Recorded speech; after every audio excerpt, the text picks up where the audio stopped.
ഇന്ന് രാവിലെ 5:30 എണീറ്റിട്ടുണ്ടായിരുന്നു കേട്ടോ. ഓണാവധിയൊക്കെ കഴിഞ്ഞില്ലേ, സ്കൂളൊക്കെ തുറക്കാൻ പോവല്ലേ, അതുകൊണ്ട് തന്നെ നേരത്തെ എണീക്കണല്ലോ. ഞാനാണെങ്കിൽ ഇന്ന് ഇഡ്ഡലി ഉണ്ടാക്കാന്ന് വിചാരിച്ച് ഇന്നലെ മാവൊക്കെ അരച്ച് വെച്ചിട്ടുണ്ടായിരുന്നേ. പക്ഷെ ഇന്ന് എഴുന്നേറ്റ് വന്ന് നോക്കിയപ്പോൾ അതങ്ങനെ പൊങ്ങി വന്നിട്ടൊന്നും ഉണ്ടായിരുന്നില്ല കേട്ടോ. അതുകൊണ്ട് ഞാൻ പ്ലാൻ മാറ്റി ദോശ ഉണ്ടാക്കാന്ന് വിചാരിച്ചേ. പിന്നെ വേഗം ഒരു കട്ടൻ കാപ്പിയൊക്കെ ഉണ്ടാക്കി. അങ്ങനെ രാവിലെ എന്നൊന്നും കട്ടൻ കാപ്പി കുടിക്കലില്ല കേട്ടോ. എന്തോ അങ്ങനെ കുടിക്കണം തോന്നി അങ്ങനെ കുടിച്ചു. പിന്നെ ഇതാ ദോശയ്ക്കുള്ള ചട്നിയൊക്കെ ഉണ്ടാക്കി. അതിന് ഇനിയിപ്പോൾ ഒന്ന് വറുത്തിടണം. ഇവിടെ കുട്ടികൾക്ക് ദോശന്റെ കൂടെ കൂട്ടാൻ ഏറ്റവും ഇഷ്ടമുള്ള ഒരു സംഭവമാണ് കേട്ടോ ഈ ഒരു വെള്ളച്ചട്നി. ഈ ഒരു വെള്ളച്ചട്നി ഉണ്ടാക്കിയിട്ട് കണ്ടാൽ തന്നെ ദോശ തിന്നാൻ കുട്ടികൾക്ക് ഭയങ്കര ഒരു ഇൻട്രസ്റ്റ് ആണ്.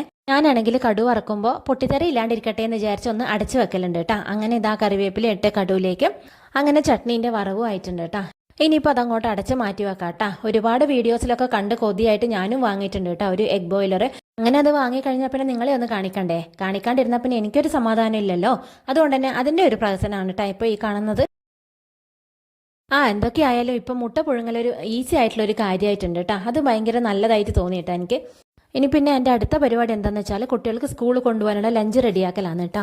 ഇന്നാണെങ്കിൽ ചോറും പരിപ്പ് കറിയും പിന്നെ കുറച്ച് പയറിൻ്റെ ഇലയുണ്ടല്ലോ, നമ്മുടെ നാട്ടിൽ കോട്ടപ്പയർ എന്ന് പറയാം, അതിൻ്റെ ഇല കൊണ്ടുള്ള ഉപ്പേരിയാണ് കേട്ടോ. മീനുകുട്ടിയാണെങ്കിൽ ഉപ്പേരി കണ്ടപ്പോൾ തന്നെ എനിക്ക് വേണ്ടാന്ന് പറയുന്നുണ്ടായിരുന്നേ. അവൾക്ക് പിന്നെ അങ്ങനെ ഇലയുള്ള കറികളൊന്നും അത്ര ഇഷ്ടമല്ല കേട്ടോ. നന്ദുവിനും വലിയ ഇഷ്ടമൊന്നുമല്ല. പിന്നെ ഞാൻ കൊണ്ടുപോകാൻ കൊടുത്തു കഴിഞ്ഞാൽ കഴിച്ചിട്ട് വരും കേട്ടോ, അത്രയേ ഉള്ളൂ. അപ്പോൾ നന്ദുവിൻ്റെ ലഞ്ച് ബോക്സ് റെഡി ആയിട്ടുണ്ട്. ഞാൻ ഇതിൻ്റെ ഇടയ്ക്ക് ദോശയും കൂടി ഉണ്ടാക്കുന്നുണ്ട് കേട്ടോ.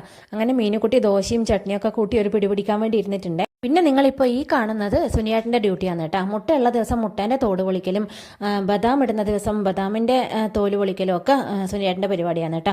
ബദാം ദിവസം ഉണ്ടാവും, പിന്നെ മുട്ട അങ്ങനെ ദിവസമൊന്നും എടുക്കലില്ല. അങ്ങനെ മീനുകുട്ടിക്ക് ദോശയും ചട്നിയൊക്കെ കൊടുത്തിട്ട് ഞാൻ അവളുടെ ലഞ്ച് ബോക്സ് റെഡിയാക്കാൻ പോവാന്ന് കേട്ടോ. ചോറാണെങ്കിൽ വളരെ കുറച്ച് ആൾക്ക് വേണ്ടുവേ. ചോറും പരിപ്പ് കറിയും കൂടി മിക്സ് ചെയ്തിട്ടാണ് കേട്ടോ വക്കൽ. ഞാൻ രണ്ടാൾക്കും ചോറിൽ കറി മിക്സ് ചെയ്തിട്ടാണ് കേട്ടോ വക്കൽ. പിന്നെ ഉപ്പേരി അങ്ങനെ എന്തെങ്കിലും ഉള്ള ദിവസം അത് വേറെ തന്നെ വെക്കും കേട്ടോ. മീനുകുട്ടി ഉപ്പേരി വേണ്ടാന്ന് പറഞ്ഞിട്ടുണ്ടെങ്കിലും എൻ്റെ ഒരു സമാധാനത്തിന് ഞാൻ കുറച്ച് ഉപ്പേരി വെക്കുന്നുണ്ട് കേട്ടോ. പക്ഷേ ആൾ വൈകുന്നേരം വന്നപ്പോൾ ആൾക്ക് നല്ല ഇഷ്ടമായി. ഉപ്പേരിയും കറിയും ചോറും ഒക്കെ കൂട്ടി കഴിക്കാൻ വേണ്ടി നല്ല രസമുണ്ട് എന്ന് പറഞ്ഞിട്ടുണ്ടായിരുന്നു കേട്ടോ. അങ്ങനെ മീനുകുട്ടീൻ്റെ ലഞ്ച് ബോക്സും റെഡി ആയിട്ടുണ്ട്. അപ്പോഴേക്കും നമ്മുടെ കുട്ടാപ്പി ഹാജരായിട്ടുണ്ട് കേട്ടോ. അപ്പോൾ ആൾക്ക് ഞാൻ കുറച്ച് പാലൊക്കെ കൊടുത്തു.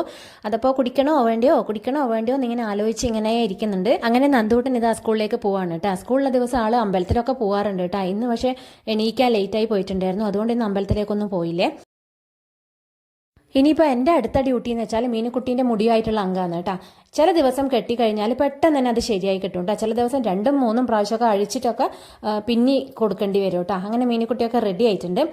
അങ്ങനെ റെഡിയായി മീനുകുട്ടിയും പോയിട്ടുണ്ട് കേട്ടോ. അപ്പോഴേക്കും നമ്മുടെ കുട്ടാപ്പയുടെ വെയിറ്റിംഗ് ആയിരുന്നു. എൻ്റെ ഫുഡ് തന്നേ, എനിക്ക് വിശക്കുന്നു എന്ന് പറഞ്ഞിട്ട് അങ്ങനെ ഞാൻ വേഗം അതിൻ്റെ ഫുഡൊക്കെ കൊടുത്തു. പിന്നെ നമ്മൾ ടീ ടൈം ആണ് കേട്ടോ ഉള്ളത്. അങ്ങനെ വേഗം ചായയൊക്കെ ഉണ്ടാക്കി കുടിച്ചു. വീഡിയോ കണ്ടിട്ട് ഇഷ്ടമാവുകയാണെങ്കിൽ എന്തായാലും സപ്പോർട്ട് ചെയ്യാൻ മറക്കല്ലേ.